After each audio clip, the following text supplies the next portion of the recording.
ব্যাংককে বিমস্টেক সম্মেলনের সাইডলাইনে প্রধান উপদেষ্টা ডক্টর মোহাম্মদ ইউনূস এবং ভারতের প্রধানমন্ত্রী নরেন্দ্র মোদীর মধ্যে বৈঠক হচ্ছে। জানা গেছে আগামী শুক্রবার বিকেলে দ্বিপক্ষীয় বৈঠক করবেন তারা। ঢাকায় একটি কূটনৈতিক সূত্র বুধবার এই তথ্য নিশ্চিত করেছে। বাংলাদেশের তরফ থেকে আগেই দ্বিপক্ষীয় বৈঠকের জন্য চিঠি দেওয়া হয়েছিল ভারতকে। ঢাকা ও দিল্লির মধ্যে কূটনৈতিক সম্পর্কের কোলাহলের মধ্যে আসন্ন বৈঠককে খুবই তাৎপর্যপূর্ণ বলে মনে করছেন বিশ্লেষকরা।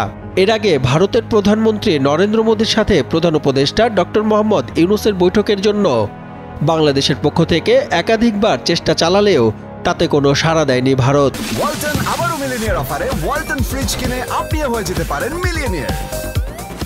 বুধবার থাইল্যান্ডের রাজধানী ব্যাংককে বিমস্টেক শীর্ষ সম্মেলন শুরু হয়েছে।